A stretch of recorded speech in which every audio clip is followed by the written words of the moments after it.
शौक़े शहादत को क्या पूछिए, अब हथेली पे हमने भी सर ले लिया।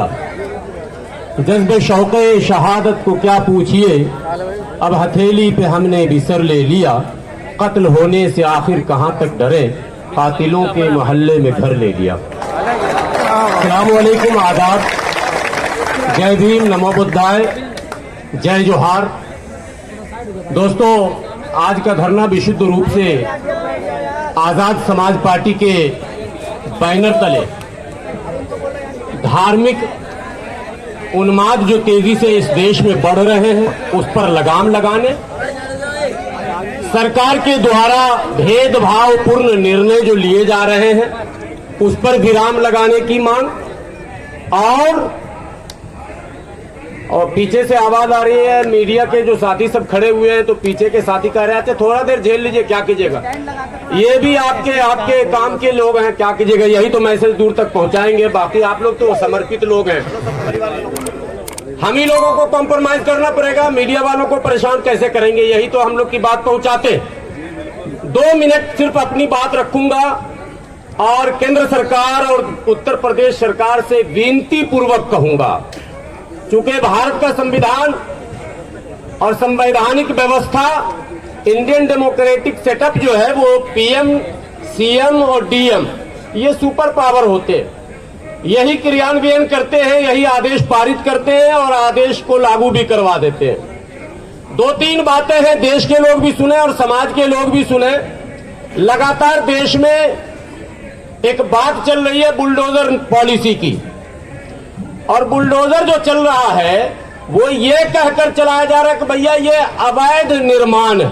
अच्छी बात है, अवैध निर्माण तो होना ही नहीं चाहिए, सब कुछ वैध होना चाहिए, अवैध कुछ भी नहीं होना चाहिए। लेकिन सवाल है मीडिया के साथियों, आप पहुंचाएंगे देश के लोगों तक, उन देश के देश प्रेमियों तक जो भटक गए हैं और जो फर्जी नैरेटिव बिल्ड किया जा रहा है उसके चक्कर में आ रहे हैं, गोदी मीडिया के चक्कर में, कि ये वैध और अवैध परिभाषित कैसे होता है, कब होता है। आपने सुना होगा नबी के शान में गुस्ताखी हुई, चंद लोग छतरपुर से निकलते हैं, थाने में एक अर्जी देने जाते हैं, कहा यह जाता है कि थाने पर इन्होंने पथराव किया। मैं इस तमाम भीड़ से पूछता हूं, मीडिया के साथियों से पूछता हूं और भारत के तमाम इलेक्ट्रॉनिक चैनल और प्रिंट मीडिया से पूछता हूं कि छतरपुर थाने पर पथराव करने का कोई वीडियो आपके पास है क्या? है क्या मीडिया के बंधु, आपके पास है क्या?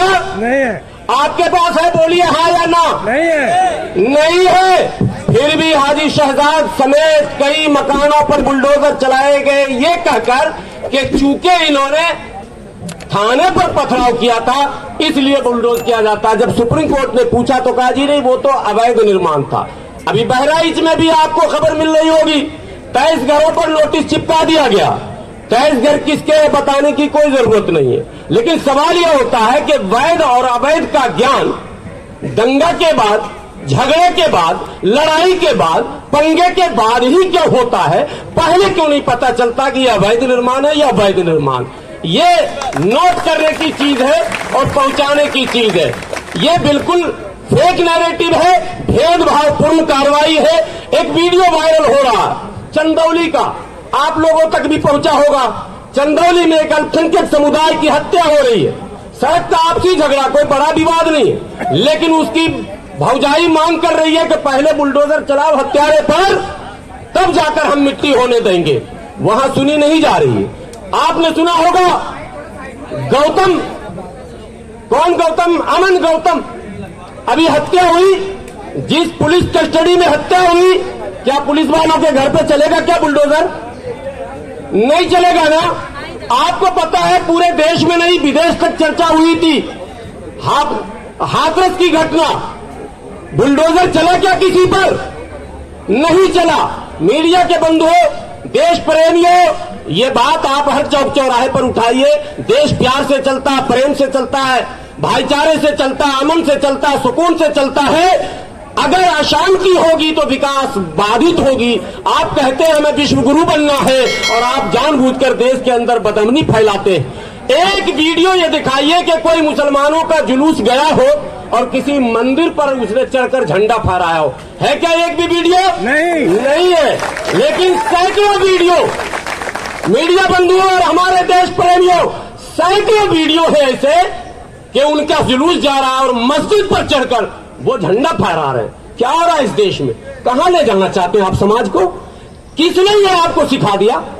आज उस गोपाल मिश्रा के परिवार से जाकर मिल लो, कोई पूछने वाला नहीं है, कोई उसके दुख को बांटने वाला नहीं है। चढ़ जा बेटा सूली पर। लोग भड़का रहे हैं, लोग दिग्भ्रमित कर रहे हैं, लोग आपको गलत पाठ पढ़ा रहे हैं। आप किसी भी कीमत पर उनके बहकावे में नहीं आइए। एक बात दलित भाइयों को नोट करना है, क्योंकि दलित मुस्लिम यूनिटी अगर नहीं हुई तो देश बहुत पीछे चला जाएगा, बहुत पीछे चला जाएगा।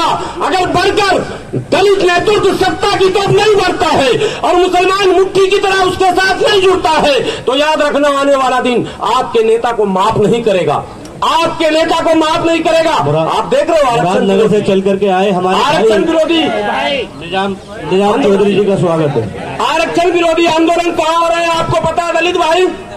आपने देख लिया? अभी हमने नहीं किया। बहरहाल मैं कोई सफाई देने नहीं आऊं, दो बात ही रखने थे कि ये जो बुलडोजर चलाया जा रहा बात बात पर, इस पर विराम लगना चाहिए और ये वैध और अवैध की परिभाषा भी सामने आनी चाहिए। एक ये महत्वपूर्ण मुद्दा। दूसरा मुद्दा है कि हमने कभी आपका अपमान नहीं किया, आपके धर्म गुरुओं का अपमान नहीं किया, आपके किसी भी अवतार के खिलाफ हमने कभी कुछ नहीं कहा।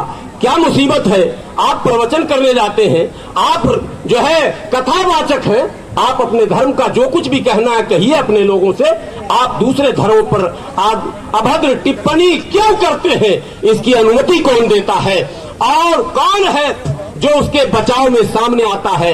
ये प्रचलन बंद होना चाहिए। क्या ये सुनियोजित ढंग से होता है? आपने मुफ्ती सलमान अजहरी को सिर्फ इसलिए गिरफ्तार कर लिया था कि उसके शेर जो थे वो भड़काऊ थे। ठीक है, मैं विरोध नहीं कर रहा हूं, मैंने कहीं धरना प्रदर्शन भी नहीं किया। हाँ, आपत्ति तो जताई थी हमने, लेकिन आपने दूसरों को गिरफ्तार क्यों नहीं किया? कौन सी मजबूरी है? क्या आप इन लोगों को गिरफ्तार नहीं कर रहे हैं? इनके बचाव में लोग आ रहे हैं, प्रदर्शन हो रहे हैं। आपको ये बताना पड़ेगा, दूध का दूध और पानी का पानी होना चाहिए। राजधर्म का आपको पालन करना चाहिए। अगर इस तरह से लगातार वन साइडेड काम होगा तो कोई गाड़ी जो वन साइड चलती है तो वो एक्सीडेंट हो जाती है। वन साइड ड्राइवर लोग होंगे यहाँ पर, लगभग आधे से ज्यादा लोग गाड़ी चलाना जानते हैं। वन साइड अगर कोई गाड़ी चलती है ना तो उसके स्टीयरिंग को बहुत जोर से पकड़ना पड़ता, जरा सा भी स्टीयरिंग ढीला देंगे एक्सीडेंट। तो ये वन साइड सरकार नहीं चल सकती, सरकार को बैलेंस बनाना पड़ेगा। अंतिम एक बात कहूंगा, आप लोगों को बताया जाता है कि योगी जी आए, मोदी जी आए, अब्दुल का नट टाइट कर दिया गया। मैं ये बात इसलिए कहता हूं, मैं अपने बड़े भाइयों को समझाना चाहता हूं। देश के वो बड़े भाई जिनके कांधे पर इस देश का भविष्य है, अगर वो गलत रास्ते पर चले जाएंगे तो हम तो मुट्ठी भर लोग हैं, हम तो 15% है, क्या हम करेंगे आपके साथ? आप जब तुल जाएंगे देश को डुबाने पर तो हम कब तक बचाएंगे भाई? इसलिए एक बात कही जाती है, अब्दुल का नट टाइट कर दिया गया। बोल्ट आपने देखा होगा इतना बड़ा होता है, नट इतना बड़ा होता है। बोल्ट 85% होता है, नट 15% होता है। अगर नट को जरूरत से ज्यादा टाइट करोगे तो नट स्लिप हो जाएगा, और अगर नट स्लिप हो जाएगा बोल्ट काम का नहीं बचेगा। किसी भी मिस्त्री से पूछ लेना। जय भीम, नमो बुद्धाय, नमस्कार, अस्सलाम वालेकुम, खुदा हाफिज।